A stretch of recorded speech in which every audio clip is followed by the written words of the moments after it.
తొలి ఏకాదశి శుభాకాంక్షలు. తొలి ఏకాదశి అంటే మనకి ఎన్నో ఏకాదశులు ఉంటాయి, ప్రతి నెలలో ఏకాదశి వస్తుంది. కానీ ఈ ఏకాదశికి ఎందుకు ప్రత్యేకత అంటే మనకి ఆయనాలు రెండు ఉంటాయి, ఉత్తరాయణము దక్షిణాయనము, రెండు ఆయనాలు ఉంటాయి. దక్షిణాయనంలో వచ్చేటువంటి మొదటి ఏకాదశి తొలి ఏకాదశి. దీన్ని తొలి ఏకాదశి పర్వదినంగా ఎందుకు జరుపుకుంటాము అంటే ఈరోజు విష్ణుమూర్తి శయన నిద్రలోకి జారుకునేటువంటి సమయం ఇది. ఆ రోజు అందరూ కూడా విష్ణుమూర్తి పారాయణం చేస్తారు. మనకు ఉన్నటువంటి 24 ఏకాదశుల్లో ఈ ఏకాదశికి మాత్రమే ప్రత్యేకత ఉంది.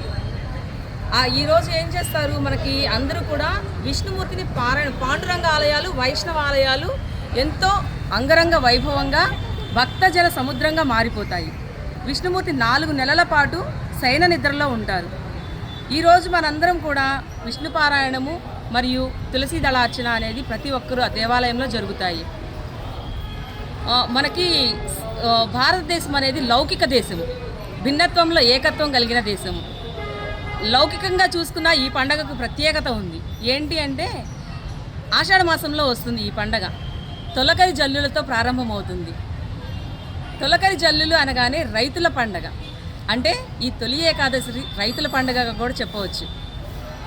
రైతులు అందరూ కూడా భూమిని పూజించి ఈరోజు తొలి ఏకాదశి పర్వదినం నాడు రైతులందరూ ప్రత్యేకంగా వారి యొక్క పనులన్నీ కూడా పక్కన పెట్టి విష్ణుమూర్తిని పూజించి వర్షాలు సమృద్ధిగా కురవాలి, వారి యొక్క పంటలు కూడా మెండుగా నిండుగా దండిగా వారి కుటుంబం నిండుగా అందించి దేశాన్ని సకల సౌభాగ్యాలతో నింపడానికి రైతులు చేసేటువంటి పండుగగా కూడా మనం దీన్ని ప్రత్యేకంగా చెప్పుకోవచ్చు. మళ్ళీ ఇంకొక రకంగా మనం చూసుకున్నట్లయితే ఏకాదశి అంటే మనకి ఉపవాసాలు ఉంటారు. ఉపవాసం అనేది ఎందుకు ఉండాలి అంటే దానికి ఉన్న ప్రతి ఏకాదశికి కూడా ఉంటారు కొంతమంది. అసలు ఈ ఏకాదశి తొలి ఏకాదశి రోజు అయితే పూర్తిగా ఉపవాసంలో ఉంటారు. ఏకాదశి నాడు ఉపవాసంలో ఉండడం వల్ల మనకి ఆరోగ్యపరంగా ఎన్నోటువంటి రకాల మేలులు జరుగుతాయని జపాన్ దేశస్థులు పరిశోధన చేసి వారికి నోబెల్ బహుమతి కూడా అందుకున్నారు. కాబట్టి ఉపవాసం చేయదలిచిన వారు ఏకాదశి రోజునే ప్రారంభిస్తారు. అలాగే ఇంకో రకంగా చూసుకుంటే చాతుర్మాస దీక్షలు కూడా ఈ రోజు నుంచే ప్రారంభమవుతాయి. ఎందుకంటే ఈరోజు విష్ణుమూర్తి శయన నిద్రలోకి జారుకొని 4 నెలల తరువాత మళ్ళీ తిరిగి లేస్తారనమాట. ఈ 4 నెలల కాలాన్ని మనం ఏమంటాము, చాతుర్మాస దీక్షలు అని చెప్తాము. చాతుర్మాస దీక్షల్లో తొలి ఏకాదశి ఆషాఢ శుద్ధ ఏకాదశి నాడు మొదలుకొని కార్తీక ఏకాదశితోటి ముగుస్తుంది. ఆ ఏకాదశిని మనము ఉత్థాన ఏకాదశి అని చెప్తాము. ఈ ఏకాదశిని మనము శయన ఏకాదశి అని చెప్తాము. ఈ 4 నెలల పాటు అనేక రకాల పండుగలు వస్తాయి. ఎందుకు అనంటే మనకందరికీ కూడా భారతీయ సాంప్రదాయంలో దక్షిణం అనగానే ఒక బ్యాడ్ ఇండికేట్ అనుకుంటారు.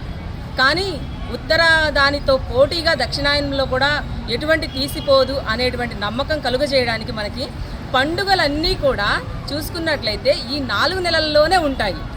తొలి ఏకాదశితోటి పాతకాలంలో తొలి ఏకాదశి ప్రత్యేకత ఏంటంటే మా పెద్దవాళ్ళు చెప్పేవాళ్ళు పండుగలన్నీ తోసుకొని వచ్చేస్తాయి అని చెప్తారు. తొలి ఏకాదశి మొదలు కార్తీక శుద్ధ ఏకాదశి వరకే మనకు ముఖ్యమైన పండుగలన్నీ ఉంటాయి. కాబట్టి చాతుర్మాసంలో కూడా పండుగలన్నీ ఉంటాయి. అలాగే మనకి ప్రసాదాలు కూడా చూసుకున్నట్లయితే మనం పండుగ అనగానే పలు రకాల ప్రసాదాలు సమర్పిస్తూ ఉంటాము దేవతలకి.